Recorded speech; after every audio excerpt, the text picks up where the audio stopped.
Hi everybody, FPL Witty here, back out here in the Yorkshire countryside once again for another of my regular FPL videos. Not long to go now, we've only just got 2 game weeks to go and it will all be over, one final last push.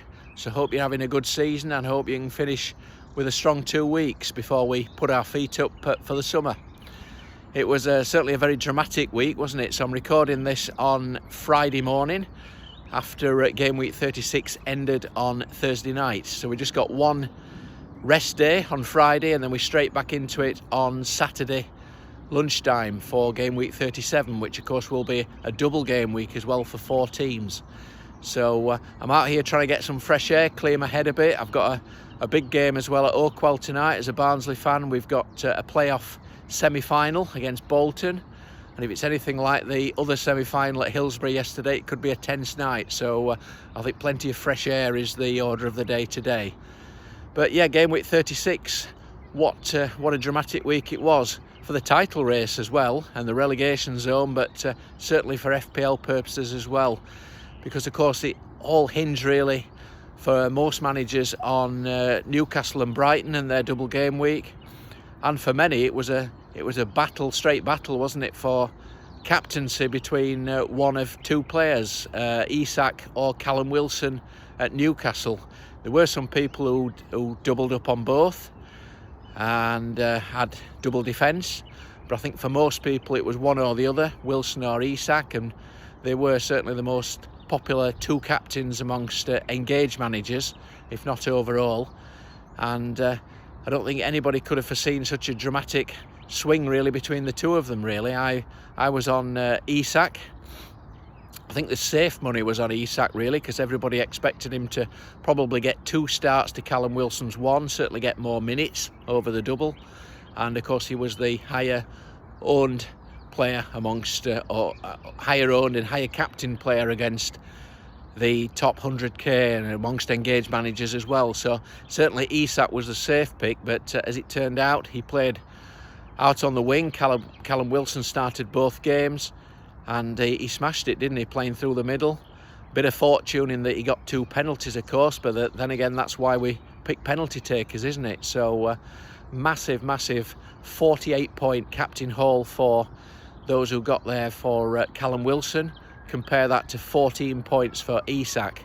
And of course Trippier got a couple of assists for anybody who tried to be a bit different, but certainly if you got Callum Wilson this week, you absolutely smashed it. So there we go. But yeah, it was a double game week for Newcastle and Brighton. I mean, Brighton, they had collapsed of course in that game against Everton recently, 5-1 at home.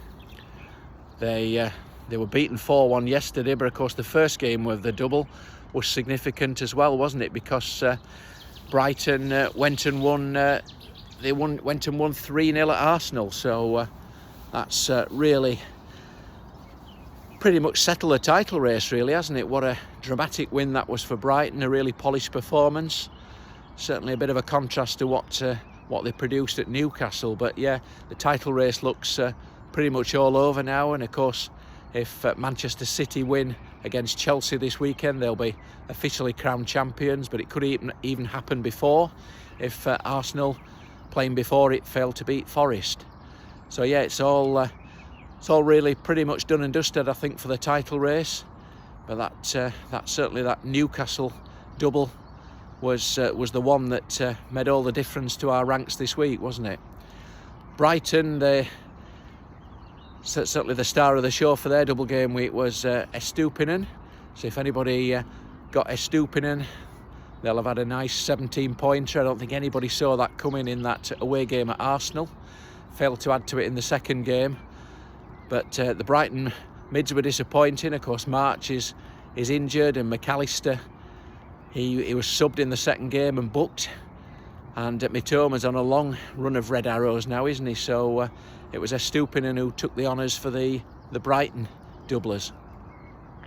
But it was a game that saw a lot of bench jam as well, I think, really. I mean, we had Rashford out injured.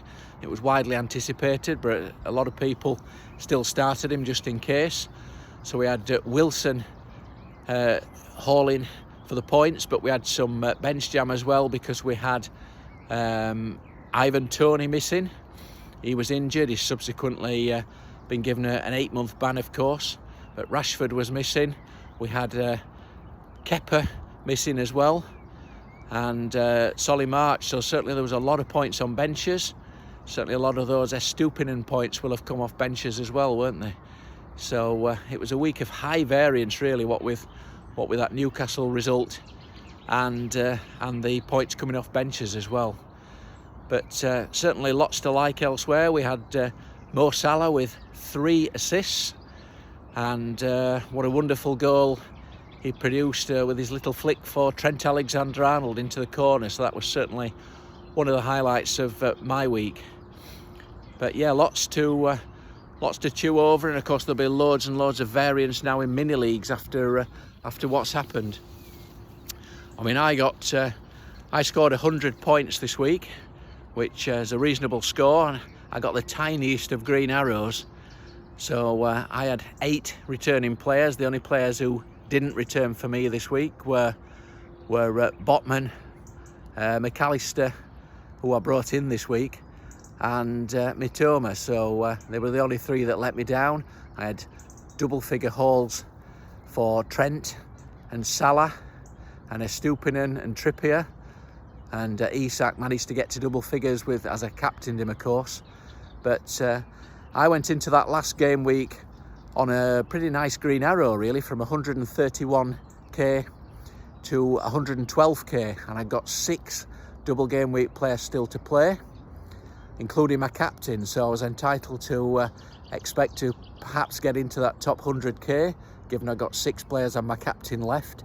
And the only player who could really have hurt me as well in that game was Callum Wilson. So what a cruel end to that game for me to see it end like it did. So in the end, I gave up all my gains and I went back from 131 that I started the week to 130. So it was a 1k green arrow.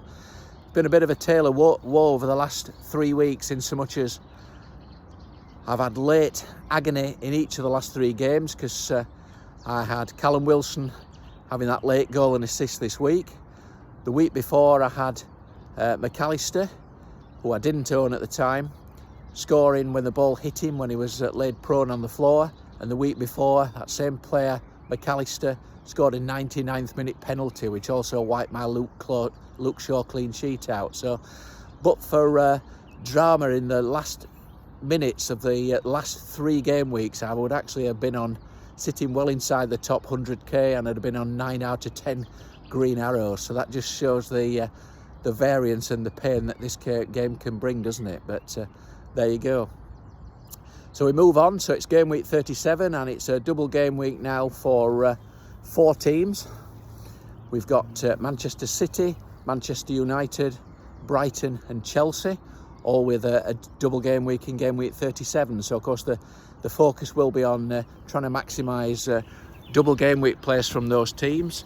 But of course it's not that straightforward, is it, at the moment? I mean, I think Chelsea are a complete and utter avoid, and Kepa seems to be the only one that people have much FPL interest in, and of course he lost his place in the last game, so will he be back for the double? We'll have to see. That might be a problem to deal with if you've got a free transfer to go. But I think Chelsea are an avoid. I think most people are already tripled up on Brighton, so I think it's probably a case of just stick with the 3 that you've got. So it's all about United and City, really.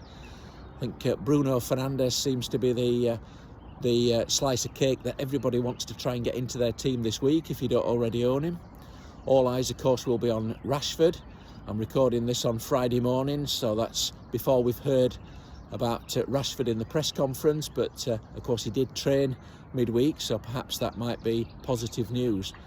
But if you've not already got Bruno Fernandes, or you've not got a Manchester United defender or the Manchester United keeper, that's probably where you might want to be going this week if you've got a free United spot. Manchester City are going to be a real nightmare, aren't they? Because of course if they win the title in that first game against Chelsea, I think it's highly likely that they'll be resting players in the second game of the double, and certainly either then or in game week 38 before the FA Cup finals and Champions League finals. So Manchester City, I think it's going to be very, very difficult nail any Manchester City player that plays 2 games at all. Very difficult to bring anybody in if you've not already got Manchester City. It might be a case of don't buy, don't sell for Manchester City this week, but certainly going to be very, very difficult to pinpoint any player that gets 2 games.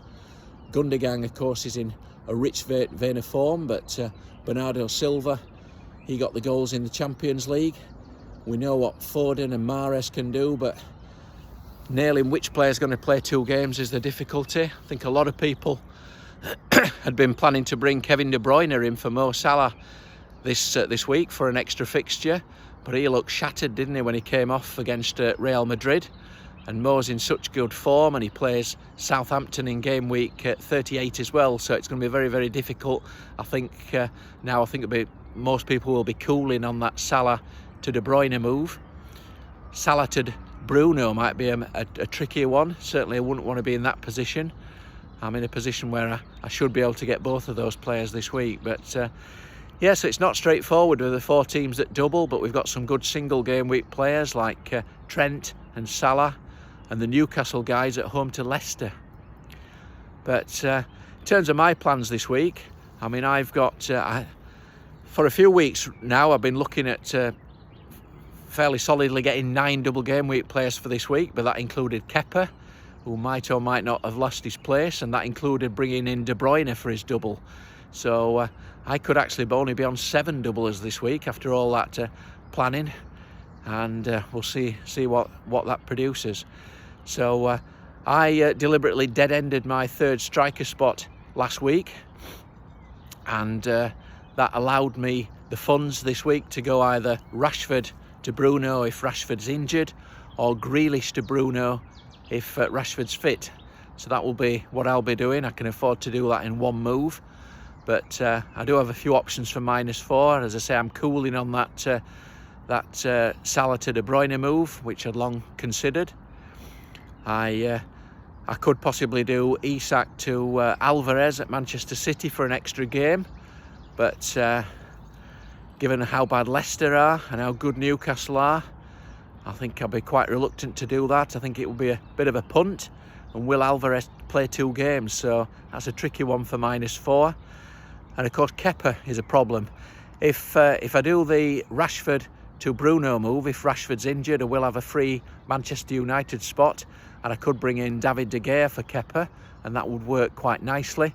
But I suspect if Rashford's fit, I won't have a Manchester United spot free, in which case I will be possibly looking at Ederson. But then again, Ederson, again, I think he's only probably going to play 1 game in this double game week, and I can't get straight from Kepa to Ederson. I can get from Kepa to De Gea, but not from Kepa to Ederson. I can go from Raya to Ederson, but do I want to be left with a position where both Kepa and Ederson might not have a fixture at all? So I could well just do the 1 transfer this week, which will be either Rashford or Grealish to Bruno, depending on the Rashford news. So that could be my plans this week. So I wish you all the best with your game week 37.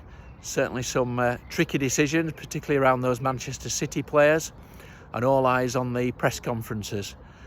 So if you can roll the transfer, of course, you can get 2 in game week 38, and with all teams playing simultaneously and with a chance of multiple team leaks, that could well be a good tactic if you can afford to do that. Captaincy, I think, will be on Haaland, even though there are question marks about his 2nd game, but I just can't pass that home game up against Chelsea. So we shall see how that one goes. But if you want to follow my team more closely, I'll be on Twitter at FPL Witty, and I'm writing articles for Fantasy Football Geek website. There'll be one of those out today. So and I'll be back to do these videos, hopefully 1 more video after game week 37. So I wish you all the best of luck, and I'll be back for 1 more video. So good luck to Barnsley as well, and as they say in Barnsley, Al Sidi.